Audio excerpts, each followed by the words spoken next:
नमस्कार बंधुरा education culture YouTube चैनले तुम्हादेर स्वागतम। तो देखो तुम्हादेर डिप्लोमा इंजिनियारिंगेर যারা ইলেকট্রিক্যাল ইঞ্জিনিয়ারিং ডিপার্টমেন্ট নিয়ে পড়াশোনা করছো তো তাদের ক্ষেত্রে একটা অত্যন্ত ইম্পর্টেন্ট সাবজেক্ট হচ্ছে সুইচ গিয়ার অ্যান্ড প্রোটেকশান। তো এই সুইচ গিয়ার অ্যান্ড প্রোটেকশান এই সাবজেক্টটা হচ্ছে একটা অত্যন্ত কঠিন সাবজেক্টও তোমরা বলতে পারো। প্রিভিয়াসলি যে এক্সামিনেশান তোমাদের দাদারা দিয়েছেন তারা অবশ্যই জানে যে সবথেকে বেশি ব্যাক যে সাবজেক্টে আসে সেটা হচ্ছে এই সুইচ গিয়ার বা প্রোটেকশান সাবজেক্ট। তো তোমরা অনেক স্টুডেন্ট আমাকে বলেছিলে, তাই আমি কিন্তু এই সুইচ গিয়ার অ্যান্ড প্রোটেকশানের ক্লাস শুরু করছি আমার এই ইউটিউব চ্যানেলে। তো দেখো তোমরা ভিডিওগুলো দেখলেই বুঝতে পারবে যে কেমন কোয়ালিটি কন্টেন্ট কিন্তু প্রোভাইড করা হবে এই সুইচ গিয়ার অ্যান্ড প্রোটেকশান নিয়ে। তো সবার প্রথমে আজকের আমি ক্লাস 1 শুরু করছি তোমাদের সাথে। তো এই যে সুইচ গিয়ার অ্যান্ড প্রোটেকশান এই সাবজেক্টটা মূলত হচ্ছে একটা থিওরিটিক্যাল সাবজেক্ট। তো বিভিন্ন সাবজেক্ট থাকে যেমন প্র্যাকটিক্যাল, তবে এটা হচ্ছে একটা থিওরিটিক্যাল সাবজেক্ট। কেন বলছি দেখো, তোমরা এর আগে যে সাবজেক্টগুলি পড়েছো তার মধ্যে তোমাদের পড়তে হয়েছে ইলেকট্রিক্যাল মেশিন, ঠিক আছে, ইলেকট্রিক্যাল মেশিন, ঠিক আছে। সবার প্রথমে তোমরা পড়েছিলে ডিসি মেশিন অ্যান্ড ট্রান্সফরমার, আর তারপরে তোমাদেরকে পড়া হয়েছে ইন্ডাকশান মেশিন, বা এখনও পড়ে থাকতে পারো তোমরা ইন্ডাকশান, সিনক্রোনাস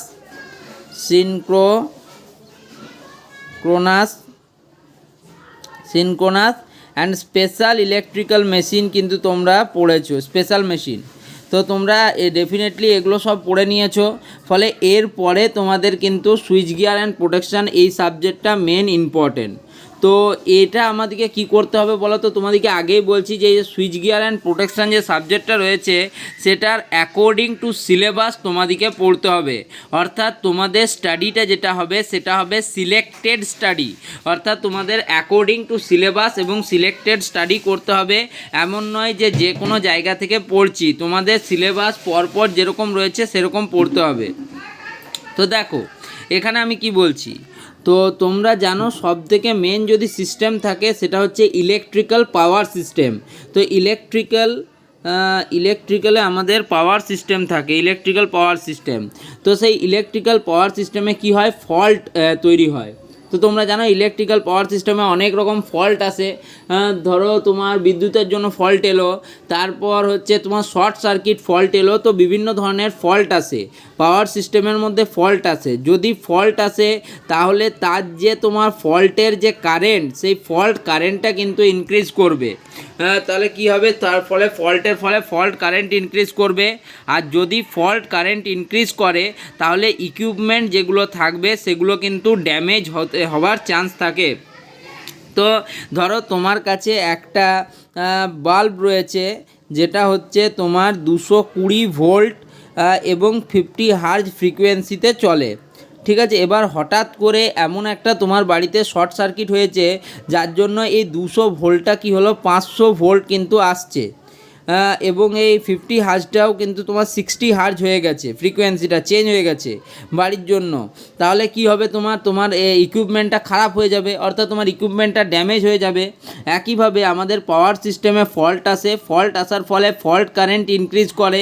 এই ফল্ট কারেন্ট ইনক্রিজ করার ফলে তোমার ইকুইপমেন্ট ড্যামেজ হবে, এবং যদি তোমার ইকুইপমেন্ট বারবার ড্যামেজ হয় তাহলে বুঝতে হবে এই যে পাওয়ার সিস্টেমে ফল্ট আসছে সেই পাওয়ার সিস্টেমকে আমরা এতটা ভালো ইউজ করব না। কারণ তোমার এই যে পাওয়ার সিস্টেম, সেই পাওয়ার সিস্টেমের যে রিলায়েবিলিটি সেটা কিন্তু আস্তে আস্তে কমতে থাকবে, পাওয়ার সিস্টেমের রিলায়েবিলিটি ডিক্রিজ। তো তার জন্য আমরা কি করি, আমরা কিছু প্রোটেকশান ডিভাইস ব্যবহার করে থাকি।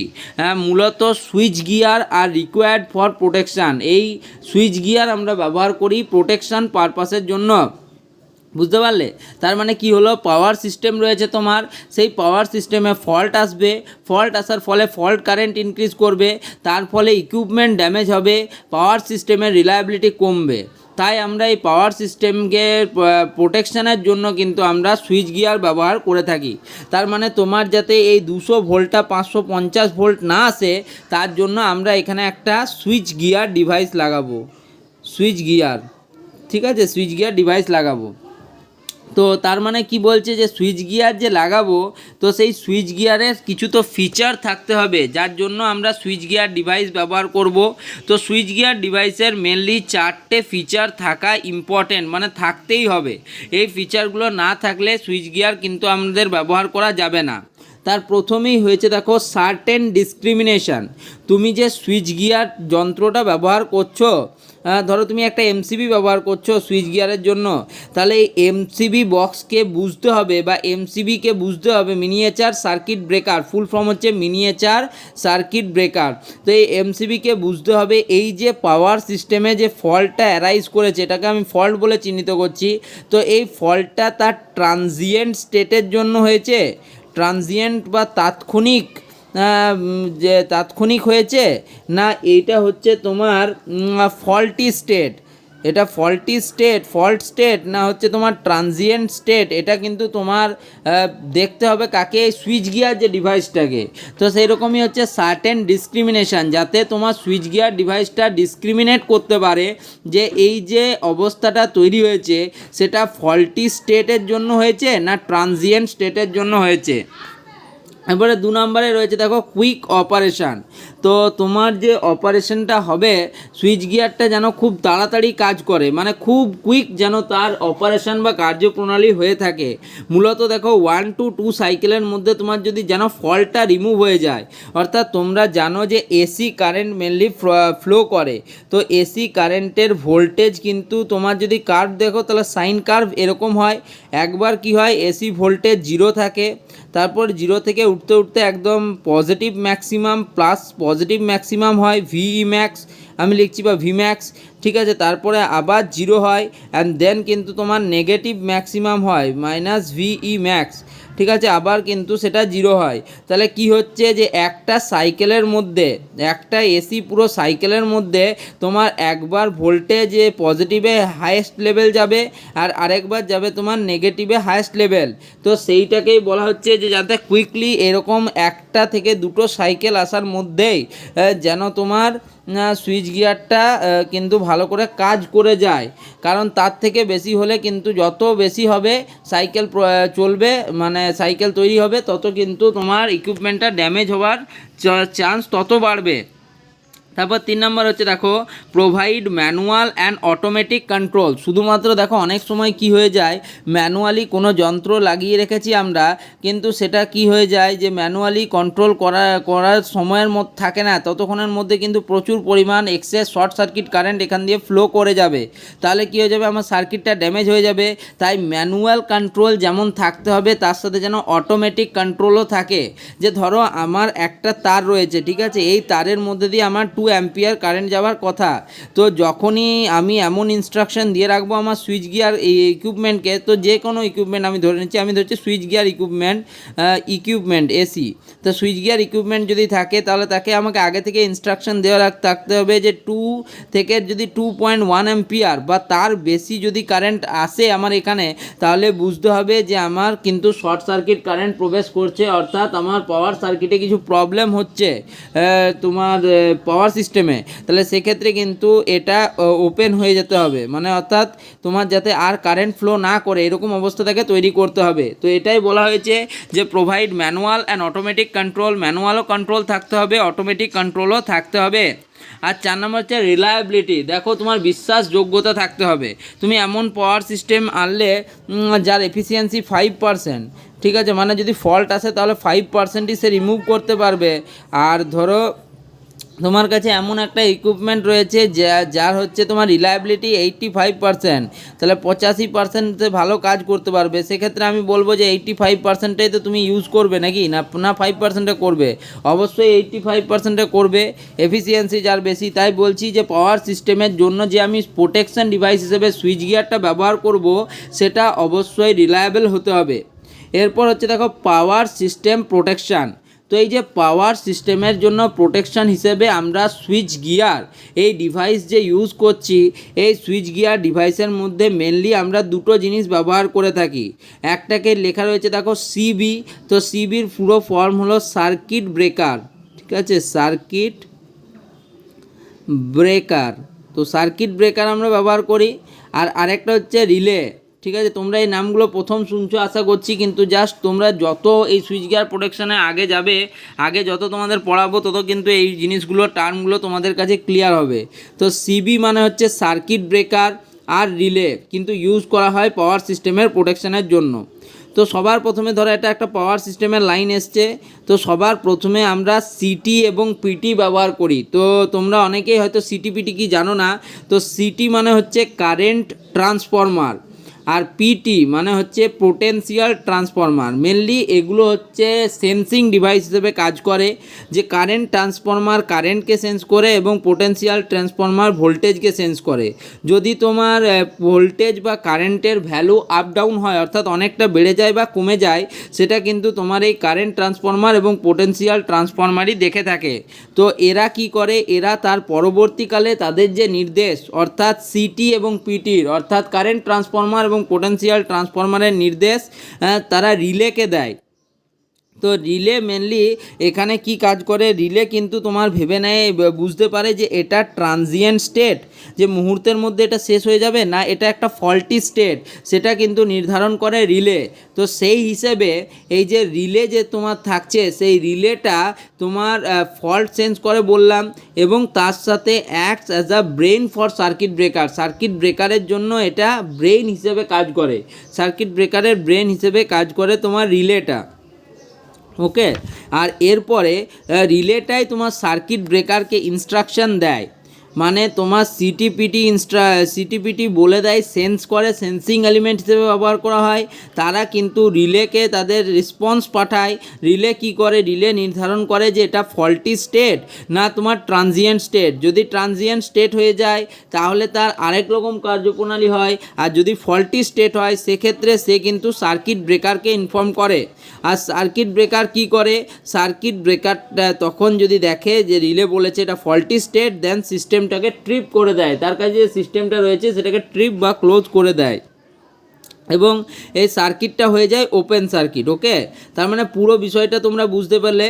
এক্ষেত্রে তার মানে সব থেকে ইম্পর্টেন্ট কাজ কে করছে, রিলেটা।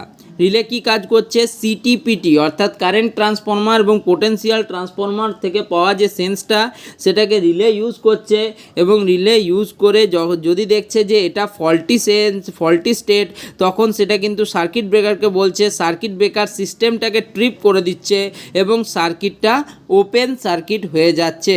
এটাই হচ্ছে মেন কার্যপ্রণালী।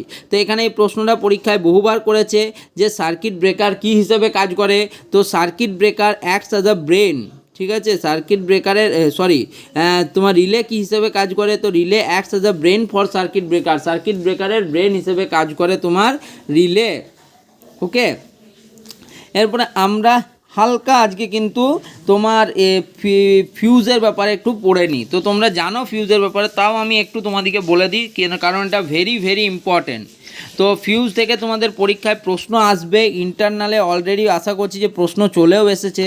তো ফিউজ কি, তো যদি একদম আমাকে সাধারণ ভাষায় বলে, তো তোমরা জানো যে ফিউজ ধরো এরকম একটা দেখতে হয়, চীনামাটির বা ক্লে দিয়ে তৈরি হয়, এবং তার মাঝে এখানে একটা কিন্তু এরকম একটা তার থাকে, ঠিক আছে, তার ব্যবহার করা হয়, সেটা অ্যালুমিনিয়ামের হতে পারে বা তোমার তামার তার হতে পারে। এটা তোমাদের বাড়িতে ব্যবহার হয়, তোমরা সকলেই ফিউজ জানো, যদি আমার কাছে থাকতো আমি দেখাতাম, পরে তোমাদের কোনো ভিডিওতে দেখিয়ে দেবো।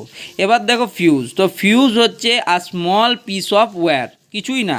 ফিউজ যদি তোমাকে সাধারণ একদম জেনুইন এমনি লোক জিজ্ঞেস করলো যে ইলেকট্রিকের ব্যাপারে কিছু জানে না, তাকে তুমি বলতে পারো যে ফিউজ হলো a small piece of wire, যেটা হলো শুধুমাত্র একটা ছোট তোমার তার, ঠিক আছে, তারের টুকরো, তাও বলতে পারো। তো এখান থেকে ফিউজ থেকে কি প্রশ্ন আসে, আমি প্রশ্ন ডিটেলস আলোচনা করব। দেখো, তো বলছে যে fuse connected in series with supply or phase, তোমাদের বাড়ির যে সাপ্লাই তার সাথে ফিউজ কিন্তু অলওয়েজ সাপ্লাই অর ফেজের সাথে সিরিজে কানেক্ট থাকে। এটা তোমরা আমাকে বলবে, এই প্রশ্নটা তোমরা বলবে। তা আমি জানতাম যে কেন সিরিজে কানেক্ট থাকে। তো দেখো ফিউজের কাজ কি, ফিউজের কাজ হচ্ছে, আমি পরে বলছি সেটা, তখন আরেকবার বলে দেবো। দেখো, তারপর বলছি fuse connected after the energy meter. তোমার বাড়ির যে এনার্জি মিটার ব্যবহার করো তোমরা, তারপরেই কিন্তু তোমার ফিউজ ব্যবহার করা হয়। অর্থাৎ এনার্জি মিটার থেকে যখন তোমার ফেজ এবং নিউট্রাল বেরোচ্ছে, তো ফেজটা কিন্তু ফিউজের মধ্যে দিয়ে যায়।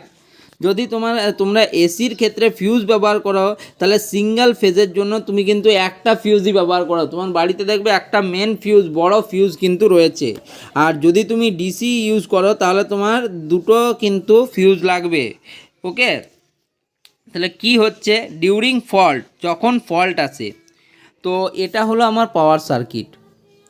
ঠিক আছে, আমার এখানে ফিউজ রয়েছে। ঠিক আছে, এখানে আমার ফিউজ রয়েছে। এবার কি হলো, আমার এখান থেকে প্রচুর পরিমাণ কারেন্ট কিন্তু শর্ট সার্কিট হলো বা কিছু হোক, তার জন্য আমি কিন্তু এখান থেকে কারেন্ট পাবলিশ হচ্ছে। তখন ফিউজটা কী হবে বলো তো, গলে যাবে। আর এখান দিয়ে তোমার আর আগে কিন্তু কারেন্ট ফ্লো করতে পারবে না। এবার সাপ্লাই বা ফেজের মধ্যে দিয়ে তোমার কারেন্ট যায়। এবার যদি আমি এখানে একটা ফিউজ ব্যবহার করি, যেই ফিউজটার মধ্যে আমার আমি একটা ফিউজ ব্যবহার করলাম, যেটাকে আমি সিরিজে রাখলাম, তাহলে কি হবে বলো তো, ফিউজের যে রেজিস্ট্যান্স সেটা তুলনামূলক কম হয়। এবার যদি রেজিস্ট্যান্স কম হয়, তাহলে খুব সহজেই কিন্তু তোমার এখান দিয়ে কারেন্ট ফ্লো করতে পারবে তো। যদি রেজিস্ট্যান্স কম হয়, তাহলে ভালো কারেন্ট ফ্লো করবে। আর আমার কি চাই, আমার ফেজের মধ্যে দিয়ে ভালো কারেন্টের ফ্লো চাই।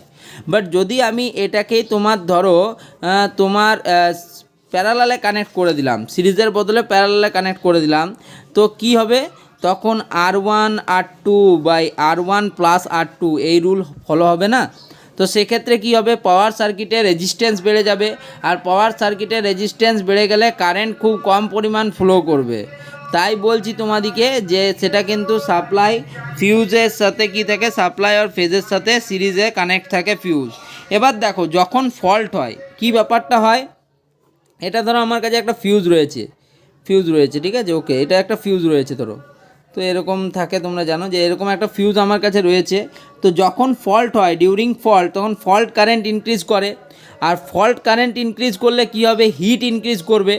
কারেন্ট বাড়লে কি হয়, দেখবে তুমি ইলেকট্রিক স্ত্রী কী হয়, তোমরা জানো যে এখানে একটা প্রচুর রেজিস্ট্যান্স ব্যবহার করা, হাই রেজিস্ট্যান্স কারেন্ট যখন পাঠানো হয়, তখন কিন্তু এই রেজিস্ট্যান্সের মধ্যে দিয়ে গেলে কারেন্ট বাধাপ্রাপ্ত হয় এবং প্রচুর পরিমাণ হিট এখানে জেনারেট করে, তোমরা জানো।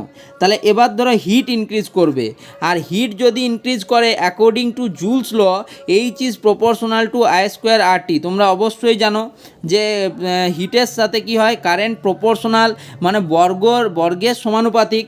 তো H is proportional to I square RT বাড়বে মানে টেম্পারেচার বাড়বে মানে মেল্টিং পয়েন্ট বাড়বে। আর যদি তোমার এই ফিউজের মেল্টিং পয়েন্ট, যদি এই ফিউজের তারটার থেকে অনেক বেশি হয়ে যায়, তখন কী হয়ে যাবে, ফিউজ উইল মেল্ট করে যাবে তোমার ফিউজটা। তার মানে কি বুঝলাম, যে ফিউজ কোন প্রিন্সিপালে কাজ করে, fuse mainly heating effect of current, এই প্রিন্সিপালের উপর কাজ করে। তাহলে এই রিলেটেড সুইচ গিয়ার প্রোটেকশনের আজকের এটা ক্লাস 1। যদি ভিডিওটা ভালো লাগে, তাহলে অবশ্যই চ্যানেলটিকে লাইক, শেয়ার অ্যান্ড সাবস্ক্রাইব করে বন্ধুদের মধ্যে শেয়ার করে দাও। যারা 4th এবং 5th সেমিস্টারের স্টুডেন্ট রয়েছে, তারা খুব ইম্পর্ট্যান্টলি এই ভিডিওটা দেখো। ধন্যবাদ।